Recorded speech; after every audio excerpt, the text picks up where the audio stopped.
Hey everyone, Chris here for Thomann's Guitars and Basses. This is a very special episode of Guitar Tech Tips.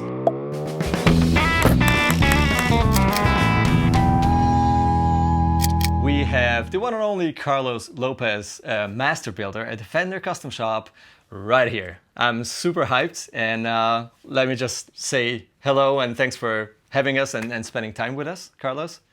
Hey, thank you for having me. This is Oh, always fun. I love talking about guitars and gear, so it's Oh, great. you'll have a lot of that today for sure. So first of all, Carlos, how does one become a master builder? I mean, this is obviously a dream job for all luthiers, guitar luthiers. So can you just walk us through like how this began for you? When did it begin, and how did it all happen?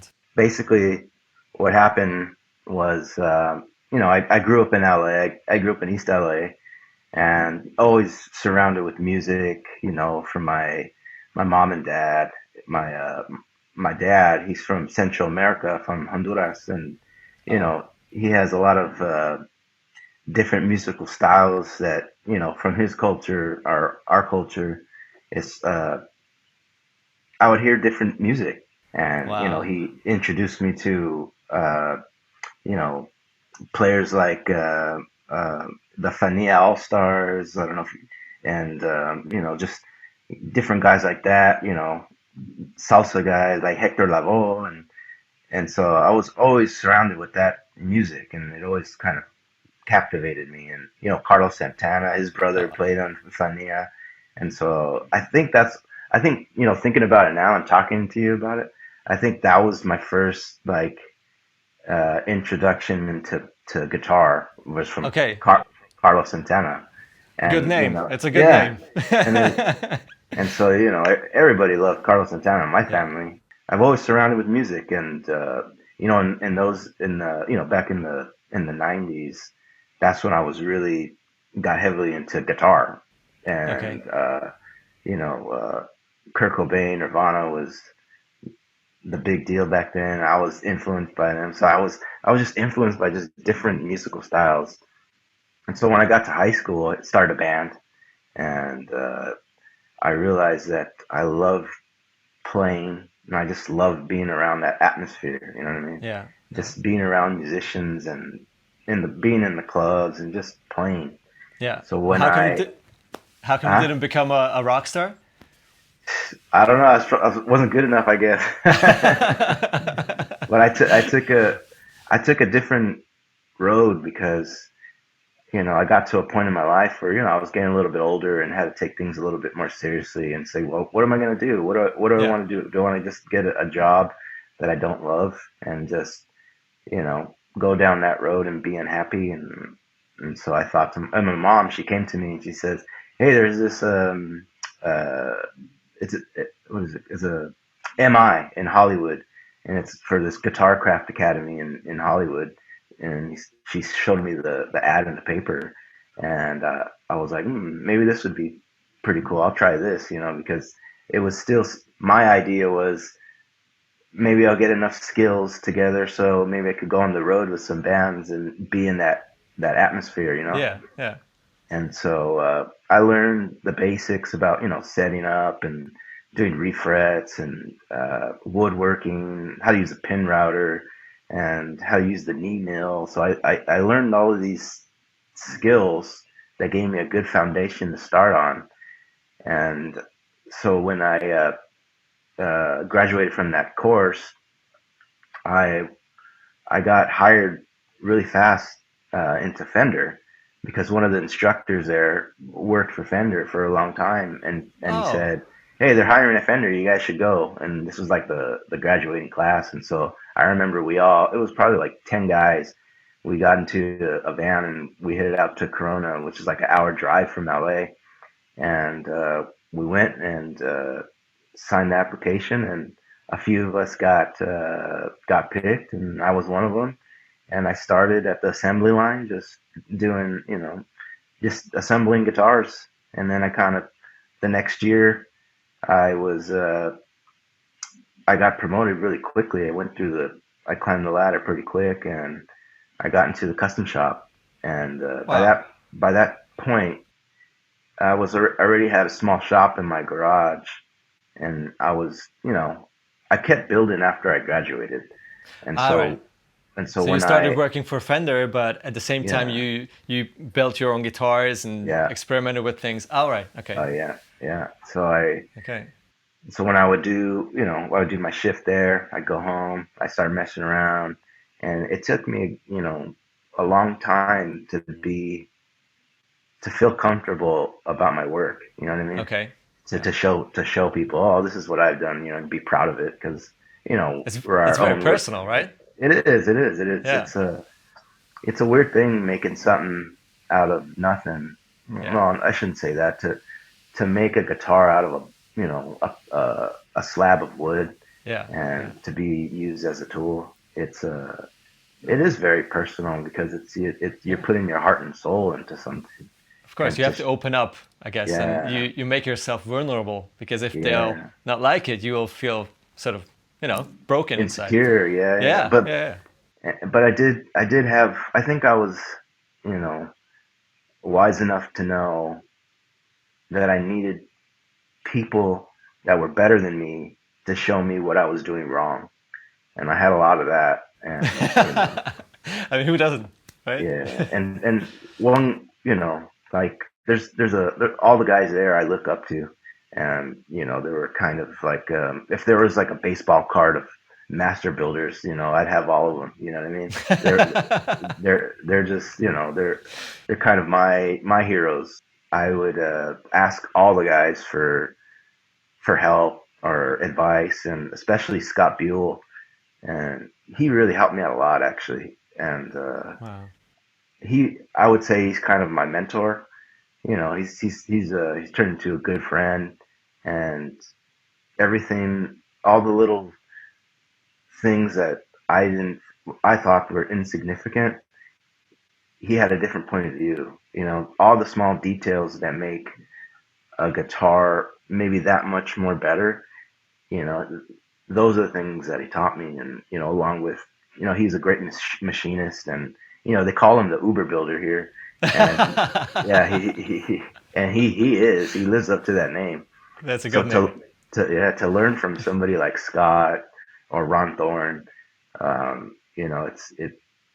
it's I don't take it for granted, and Yeah. I know a lot of my skills that I developed was because of these guys.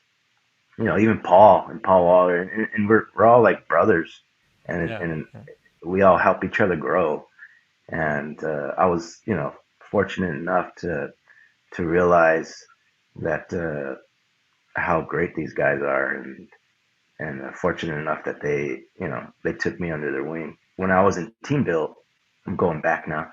So I was in team build, and I went through did all the positions there, and just honing my skills basically, Yeah. Yeah. and getting more familiar about all of the models that we had, and I quickly fell in love with the Jaguars and the Jazzmasters, and those are the guitars I think I know all the ins and outs of those guitars, and all of like the miscellaneous little details that Yeah. one Yeah. wouldn't even think about, like the depth of the neck pocket or the cavity routes, or just to make it what it is that makes that guitar that guitar.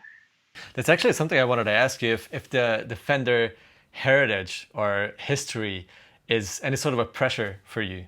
Because I mean it's a lot of responsibility, right? To build Oh, yeah, the best, Strats and Tellys yeah, and Jazzmasters as a master builder. It's like everyone expects these guitars to be as good or even yeah. better if possible than like vintage ones.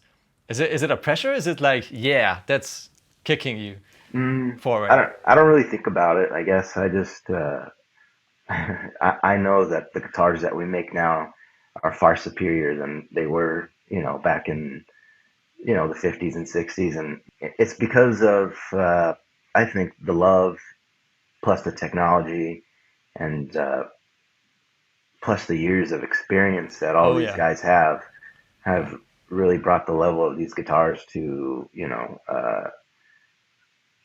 it brought it up to a new level. That's the way it should be. I think, Yeah. we've grown, we evolved, and we have the history to kind of look back on, Yeah. and the mistakes that they made back then that we've corrected. But at the same time, Leo, his creation, you know, it was right the first time. We don't really have to change the telly. It's Yeah, he got it yeah, right, you know. yeah. But it's You really did. the details that make it just that much better. You know, it's just that we do, and you could even see like the evolution of those guitars from like say the early or you know the early '60s and through the '70s because they all would use templates, you know, and Yeah, these templates over time would wear out. And you yeah, could especially see it on the necks, you know, when it gets into the later '60s, you can see the nut width getting a little bit narrower, and then the sandings, you know, it's a hit and miss with a lot of them, but it's but you know, they're still special. They're still yeah. special guitars. Yeah, and what you told about vintage guitars, it's really interesting. I mean, of course, you can argue about sounds and what sounds better: Yeah, old wood, new wood, old pickups, new yeah, pickups. You know, demagnetized pickups or the brand new ones, which sort of go in that direction but are still modern. So yeah. let's not even start that. No, But what's interesting, all the vintage guitars I played had a different feel and different yeah, sound, of course, as mhm, well. But I'm lucky to say that my telly, which I bought 4 years ago, 53 reissue telly, mhm. uh, I would not swap it against any other guitar, with vintage or new or whatever. You just Yeah, have so much more comfort while playing it, and it feels right. It's everything about it, really. It's the neck yeah. profile, And the that's weight, the looks, the pickups, the everything. yeah, So yeah. I totally get it I what you agree, mean. It's and that's why I said it's a hit and miss because you could find that one is just man. There's yeah. no guitar like it, you Yeah, know. yeah. You're sort of well known to be the exotic guitar builder master. How That's did that funny. happen? I mean, well, the Oh, Marauder, the yeah, yeah, Electric 12, the you know all these your own shape, the baritone. Uh, so how did that happen? Was it your call or? yeah. I mean, I never, you know, I never think about that. Really, it's just it was. It's really just the love for it, you know. I saw that I would see the Marauders and the 12 string going down the hall, and they were in the glass cases, and you know, I always wanted to. I always asked. I remember asking a lot of the guys, "Why don't we make those guitars? Let's make them." Or and they like, "Nah, you know, Not just sure. nah." It wasn't. They weren't. They had different ideas, and so I wanted to make them because I wanted to play them. I wanted That's to a good play enough them. reason. Yeah. And it's like, what does that sound like? Because you know, I'm not gonna. We have all these vintage guitars there, and we just leave them the way they are. And some of them are I don't know if they're rented, but they're just I guess they're donated. I don't know, but I'm not gonna change the strings on that vintage guitar. You know what I mean? And I guess my favorites are I love the Marauders and the 12s. Those I could build those all day. I love those guitars. And I also like Jazz Masters, Tellys, all of them. I love all of them. You know, jazz basses, P basses. They're all special, Yeah. and they all have their little things that make them their own. And to know the ins and outs of those guitars is it's pretty unique and special. You Oh, know, absolutely. so even like the baritone, the brawlers, it was something that I was working on in my garage, and you know, when I got the position as a master builder, it was one of those things like, I'll throw this in now and let's see what happens. You know, it's just, I'm not going to do anything with it in my garage. You know, I have Yeah, yeah. the platform to create, and they gave me the go ahead. So I said, let's put the brawler, let's see what happens. And, you know, to my surprise, people liked them. The baritone has a different sound, and Oh, and I'm sure you know, the way that you oh. approach the baritone is different from it's its own thing, and so It's yeah, absolutely special. Like even if you just play an E chord and just let yeah, it ring, it's yeah, like goosebumps all over. It's yeah. It's so weird. different. It's so Yeah, great. Yeah, and you don't it's have to that. play, thrash metal or whatever modern No, metal. You can, but no, you really don't have to put on any distortion. Just a no. nice clean amp and a good baritone will open up Yeah, your world. yeah. It's crazy. Yeah. And the reason why I got into baritones was because I heard Matt Lettieri, Ariel Posen. Ariel Posen. I guess those guys, they recreated, or not recreated, but breathed new breath into what a baritone could do, you Yeah, know? yeah, And so these guys are just inspired me. It's like, I want to make a baritone now, you know what I mean? It's just yeah, like, yeah, uh, it was because of how they play. And that's kind of the cool thing with working with artists and being inspired by artists that are doing something different, I guess makes you want to do something different. Maybe I don't know what it is, but they definitely inspired me to make a baritone.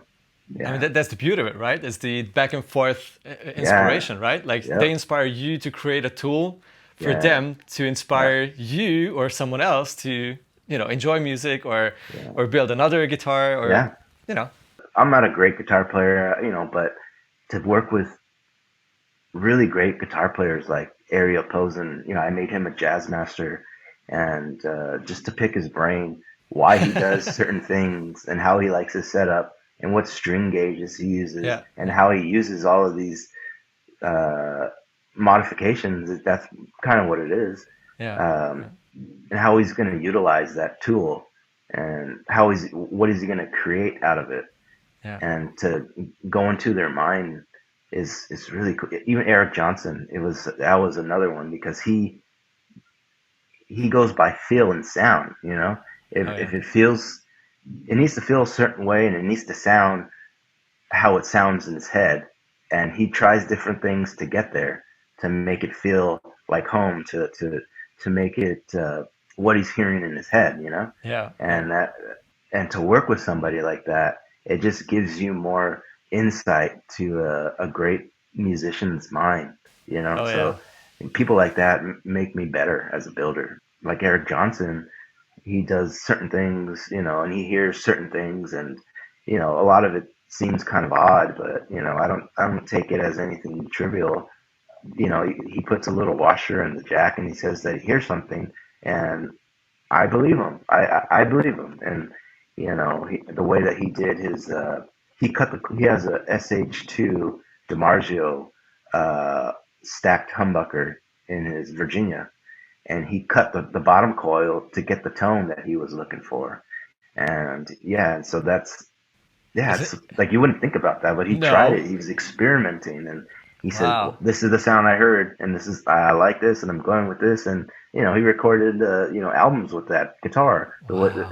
And to recreate that guitar with Eric, it was really special, really special. Wow. Yeah, Crazy. Talking about the Virginia. So, um, like we all, I mean, some of us know about the details on the guitar. yeah, It's yeah, like some are like why, and some are really obvious. Like there's the bridge settle for the E string, which yeah, is a block settle, right? Like the more modern yeah. Strat settle. He would put a piece of uh, visqueen on the saddles, and he would kind of file it down because he Okay. said that the low or the high E was a little bit too piercing, and he wanted Okay. to mellow it down. So he put a piece of plastic in there to mellow it down. And so Okay. what we did on the Virginia remake, we got these Graph Tech saddles that we only put on the Okay. on the high E to bring down the harshness that he was hearing. All right. And Yeah. once he explains to you what he was going for, and then you strum it, it's like, ah, okay, that's what he was hearing. It's a cool thing. It's fun. I actually have the guitar here, so Oh, no way. I made the first one that I made for him. He took it on tour. He was doing the Jimi Hendrix Experience tour, Yeah. and I think it was maybe midway into the tour. And he got the guitar, loved it, how it sounded, and he played with it the rest of the tour. Oh, But really? it was a little bit too heavy for him because the sassafras body that we make these guitars out of, excuse me, Ah, yeah, was that's right. Because these are not normal, like standard no, elder or. All right. uh-uh. And Wow. so it was a bit too heavy. So I made him a few more, and he sent the original back. But the original already had tour wear on it. You know what I mean? It had hits and dings. So Nice. I asked the boss, you think I could keep this one? They said, yeah. Yeah, I'll bring it out. I'll show you. I'll show you. Oh, awesome, man. We did only 50 pieces, Yeah. and this is the first one, the remake of the Virginia. Oh, there she is. Oh, Look, beautiful. I can you see see the, that? yeah, yeah. That's his wear right there. And he made a big old gash right here. Where is it at? Oh, right there. You see that? Oh, wow. Yeah. Wow. Yeah. Okay. But this thing, yeah, he played the crap out of it, and Beautiful. unfortunately, it was a little too heavy for him, Okay. but fortunate for me, I get to keep it. Yeah. Yeah. It Yeah. is. Great. So, You see there's the that? saddle. There's Yeah, there's the, the saddle. great. And Nice. there's a little, I don't know if you can see a little washer. There's a washer. Yeah. That's the one Yeah. here. Uh-huh. Wow. So you just see all Okay. these little things. Yeah, there it is. And how would you describe beautiful flames? Oh, Yeah, look at that. The AAA flame maple neck. oh, And insane. his decal or his Yeah. neck plate. Beautiful. Heck yeah, I love this Wow. guitar. So how would you describe the body wood, like resonance wise and sort of tonal qualities and everything? Because it's a Yeah, very it's non-obvious one no, to choose on a it's Strat, right? it's not as bright as ash, and it's Okay. not as dark as alder, and so it's kind of Really? in between. It's different. It's its own thing, and it's warm. It's a warm. It's an open grain wood, and it has really cool figure, and it's its own thing. And I think I'll probably make a couple more guitars out of it, but unfortunately, there's not a lot of it Yeah. to go around, so we only have a Yeah. little bit of the wood lying around. But Sassafras. but it's a cool, yeah, it's a great guitar. I think it's one of my favorite Strats that I've made, and Wow. and it's real special, and I'm kind of honored that I get to keep his. Oh. That's cool. I was working with um, Chris Garza from a band called Suicide Silence, Oh yeah. and I made him a 7 string. And so it's weird, like the contrast from working with Eric Johnson, who's very technical and has a different style, and to working with Kris and his genre of music, and he, using a 7 string and how he utilizes it and how he approaches the guitar, to have those two different mindsets and working with them, personally, it doesn't matter what genre. It's just people want something that they have in their mind that they want to feel at home with that guitar, and that's Yeah. where the custom shop is so good at. You could work with any of these builders to get that guitar that you have in your mind, that you have in your dream. You know what I mean? It's Yeah. just Yeah. dream up something, and then we help you create it. And Yeah. it's wow, Yeah. it's a weird thing, and it's a cool thing just to have the opportunity to be a part of creating. You're Yeah. creating a guitar, but then you're also helping the artist create what he hears in his head. Yeah. Yeah. It's a weird thing. It's a cool relationship. I love it. It's It's a cool. nice chain reaction, I guess. Yeah, big time. Heck yeah. The 7 string, is that the one that you put on Instagram as well? The 7 string? Yeah, I think Yeah, that's the yeah, one I've seen on Instagram. Yeah. yeah, Oh, yeah. It's beautiful. cool. It is a So cool guitar. straightforward. Yeah, beautiful guitar. How is it with the basses? Because we actually have right now a bass from you, a P bass. I Yeah. played it once. It's so good. I mean, I'm not a Wow. bass player, but I Yeah. love basses and love good bass players and enjoy them Yeah. a lot. But how is it for you to build one, to work with a bass player who orders a bass? Is it any different, or it's just the same thing, just with less strings and a longer neck? But bass players is a little different though than guitar Yeah, players. right? As you know, it's Yeah, just totally. I feel that bass players are a little bit more. How do you say it? They're a little bit more traditional, I guess. I don't know if Okay. that's the right word. They're more of a purist, I think, Oh, oh, really? because Okay. they don't. From my experience, if they want a P bass or jazz bass, they want a P bass and a jazz bass. You know what I mean? They don't want any modifications.